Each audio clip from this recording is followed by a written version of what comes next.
Yo, what's going on everybody, and welcome to what I'm basically calling a Broke Boys TV returns video. If you are a long-term subscriber, part of the 2 and a bit thousand subs that we currently have, and you've been here waiting around for us to upload, I can only apologize. I'm so sorry, but with Corona hitting, it was incredibly hard for us to upload content, and one of the biggest parts of our struggles, something that I'm not complaining about, was the growth of the business over the last 6 months has been absolutely incredible. If you were stuck around for that time, we really do appreciate you. If you are brand new here to the channel, if you get any value out of this, make sure you hit the like and subscribe button at the end to show your appreciation. So in today's video, I thought a tutorial would be a great way to break the ice back onto the YouTube channel. And obviously, as you can see by the title, it is how to build a clothing brand. Now, it is incredibly important that I reiterate that this is a beginner's video. This video is some of the easiest and first steps that you need to take to make sure that you get on the clothing brand ladder. If you are a novice, this video might not be for you. However, you might be able to take something away from the tips that we offer. In this video, I'm going to be covering 5 tips, 5 summarized tips that I believe need to be done in the first stages to make sure that you can get your clothing brand underway. So, like I said, if you were a subscriber here already, you might have an idea about what this brand is all about, what I've been doing, and how we've been building the brand for so long. If you're new here, I think it is incredibly important to add some legitimacy to the claims that I'm about to make. My name's Dan, and in 2014, I started a brand called Broke Boys. Broke Boys, to begin with, can only be described as a car community brand. Now, if you're not in the modified car market and you don't have a clue what any of that means, then it is important that I just give you a quick summary. A car community brand is effectively an owner's club for a specific area of an automotive industry. Broke Boys was all about bringing together people that didn't necessarily have the budget to buy or modify the most expensive cars. After a huge demand for the clothing and the products and the merchandise, the structure of the business changed, and in 2017, I quit my job to pursue Broke Boys full time. In 2017, we were hardly turning over anything at all. We were making sales, we were keeping the business afloat, but there was really nothing in it for me and no extra money to help me put food on the table. From 2017 to 2020, I made it my goal to expand Broke Boys as much as I could. And what that allowed me to do is take the business from pretty much the 0 income to the 6-figure income that it has today. So hopefully that adds some quality to my claims and basically shows you that I'm semi-qualified to talk about this topic. Now, before I start this again, I also want to say that this is going to be one of the most honest and basic and simplest forms of one of these videos on YouTube. After watching some other YouTube videos around this topic, I found them incredibly ambiguous, and I wanted to make sure that we started from the very beginning. The great thing about me talking about it specifically as well is the fact that I'm on this journey with you. It wasn't too long ago that I started and was doing all of these things that I'm going to be telling you to do today. Okay, so tip number 1 is the idea. Now, I think personally, a clothing brand, one that will grow and one that will thrive, is one that is based around a fantastic idea. Now, as much as that might seem quite broad, I'm going to try and summarize this as best as I possibly can. Your brand has a USP. Now, for those of you who don't know what USP means, it means unique selling point. A unique selling point of a brand is what makes your audience buy it. It is important that you make sure that you stand out from the rest. We're currently in a saturated market, and everyone from young kids to famous individuals wanting to start their own brands. However, it is the idea that will make it successful and stand out from the rest. To give you an example, Broke Boys is based around the idea of bringing people together who might not have the money to fund their passion. What I found was having a great idea can build a sense of community. The more you bring the people together, the more they can relate to your brand and specifically what it is that you are selling them. So, for example, again, a lot of corporate brands that we love today, like Supreme that's in the background, or Huff, to stereotype them slightly, all these brands are built off of the idea of bringing skateboarders together. And this is why building a community around your brand is incredibly important to your overall ethos. Okay, so you've got your idea, you've come up with something that you think is going to bring people together.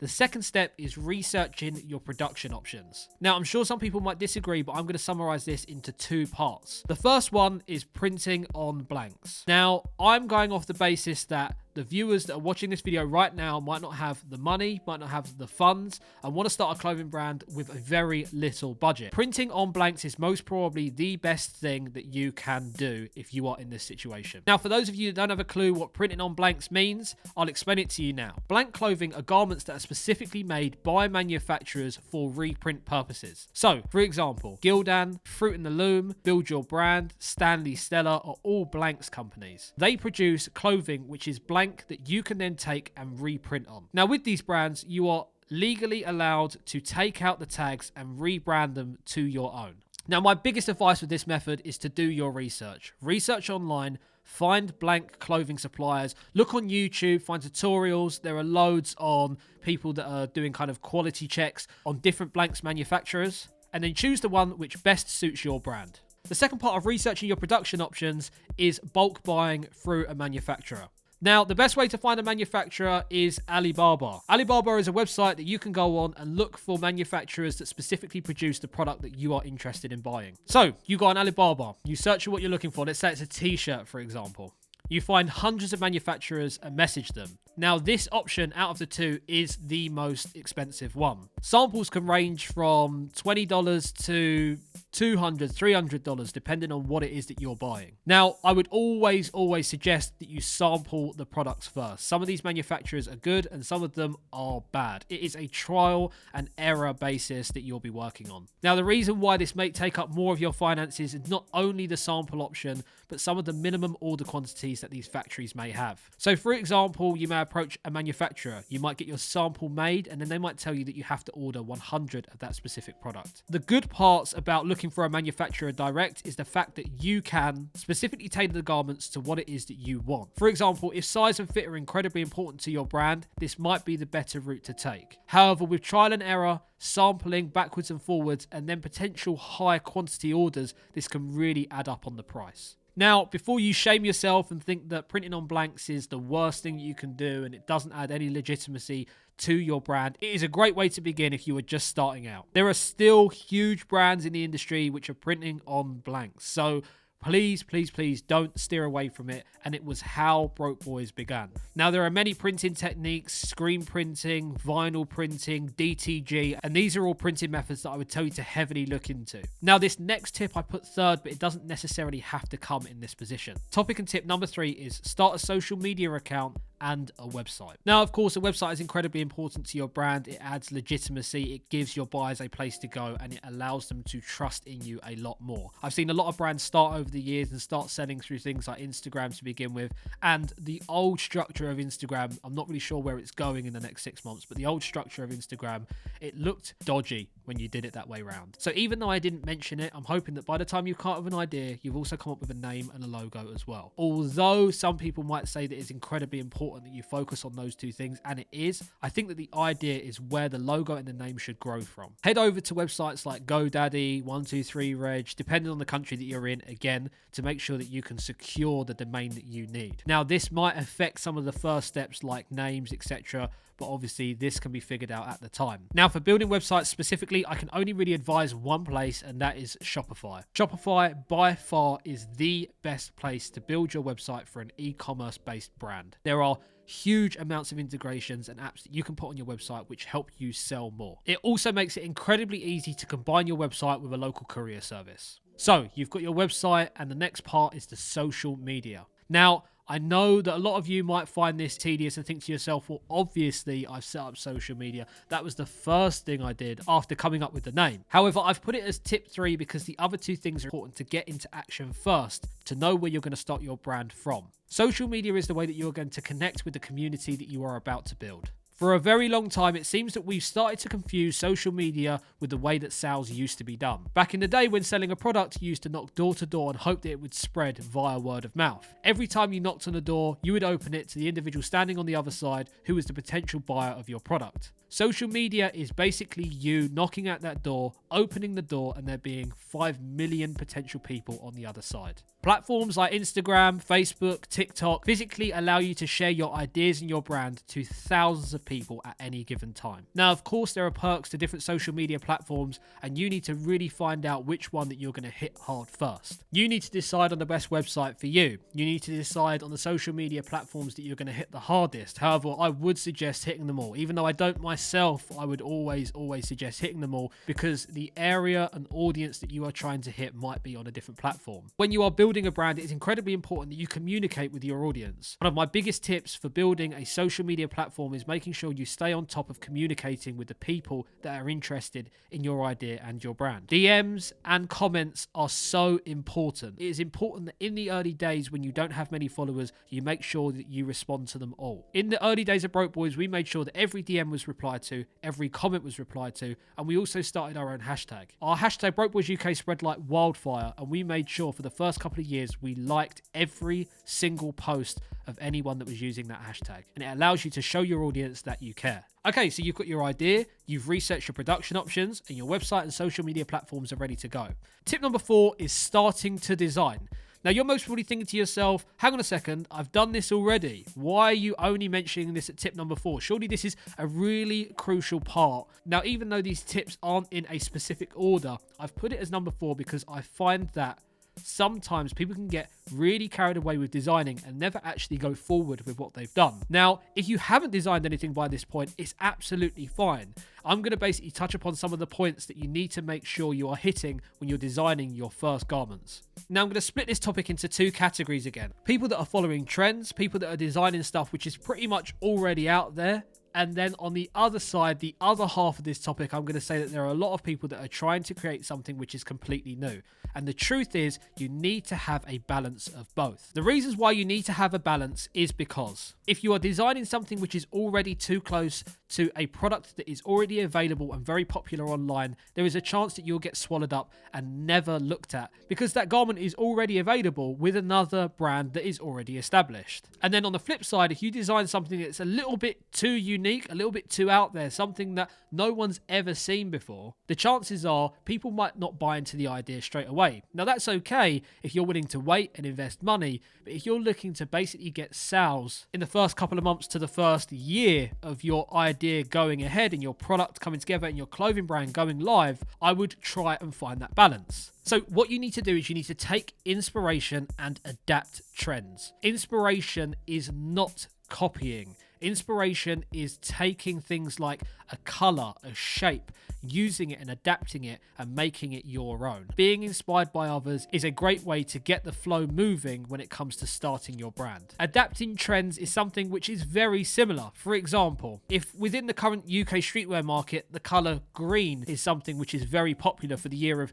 2021, then take that green, adapt to that trend into your own style, put your own unique spin on what is already out there. A lot of the Broke Boys designs and slogans have encapsulated our ethos as a whole and then been put onto our clothing. The bigger community that you build when you do start your social media platforms, when you start getting your content onto social media, and the bigger amount of people that connect with your idea allows them to influence you in the correct way to make sure you're producing the right clothes for them and also the right clothes for yourself. Okay, then last but not least, tip number 5 is your marketing strategy. You've got your idea, you've now got your designs, they're in production, they've been shipped to you, you've taken photos of them, they're on your social media platforms, you're waiting for that first sale to come in. How are you going to market yourselves to gain that community? How are you going to market yourselves to get your product out there, to show the world what it is that you are all about? To simplify the word marketing, it basically means to reach out to your audience. Now, marketing sits hand in hand with your target audience. The way that you market your product has to be relevant to the target audience that you are looking to hit. So, for example, if you've got a clothing brand that is looking to hit younger generations, where are they? What platforms are they on? Hopefully this has been decided when you set up your social media. How are you then going to market to them? How are you going to adapt some of the social media trends that you're seeing online? How are you going to show them that what it is that you have is exactly what they need? Now, there are many ways that you can do this, and one of the ways is obviously influencer marketing. Now, I'm going to throw it out there, and a lot of people will disagree with me, and this is a little bit of personal opinion. I'm not the biggest advocate of influencer marketing in 2020. If you started your brand in 2014 and were using influencers to get your product out there, I completely understand why it would have been an absolutely fantastic idea. However, over the years, the market for influencer marketing has become very saturated. So, for example, you might find yourself attracted to looking at influencers who might have just left TV programs, or they might be very popular right now. Again, this will all coincide with your budget. If you've put money aside to specifically go after some of the bigger names, then hopefully you'll gain from that. Anyone that's considered famous can be a fantastic influencer for your brand. However, they have to specifically have an audience that will connect with exactly the product that you are selling. I do believe that influencer marketing can work at some of the higher levels when you are targeting higher influential individuals. However, at the lower end, some of the lower follower accounts and people that are specifically influencers and have gone out to become influencers, it isn't always the best thing for your brand. The reason for this is because it is incredibly hard to differentiate between someone that is actually going to have an audience that is going to be interested in the product that you have to offer, and then as well people that just simply have an audience and a big following. In the vain world that we live in, some people have high follower accounts because they're just simply attractive. However, the people that are following them might not necessarily be interested in the clothes that they're wearing and more interested in the clothes that they aren't. Now, like I said, this is an opinion of my own. I've tried influencer marketing before. I've reached out to influencers and I'm yet to gain a huge amount of benefit from it. Another small marketing technique that I'm a huge fan of is doing things like online competitions. Social media competitions is an incredible way to spread the word of your brand. Doing things like resharing on story or getting your audience to comment other individuals into the comment section on a post is a great way to introduce new individuals to your brand. Other marketing techniques can be found on YouTube, and basically you can do a lot of research into how you can advertise your brand for free. Now, I hope these tips have been helpful to you. I really do think that we can expand upon these, and I might do a part 2 to this video. However, as I said, this is a great way for beginners to get started and basically start making the first moves when opening and starting their first clothing brand. So that's basically it. That's my 5 top tips and my 5 beginners tips, more specifically on making sure that you get going with your clothing brand. The one final bit of advice that I will give you is just to do it. It is a slogan that was stolen by Nike years ago, just do it, and it is something that I am so passionate about. The biggest step to doing anything like this is making the first move. 3 years ago, I did a video which was called How to Start a Car Community.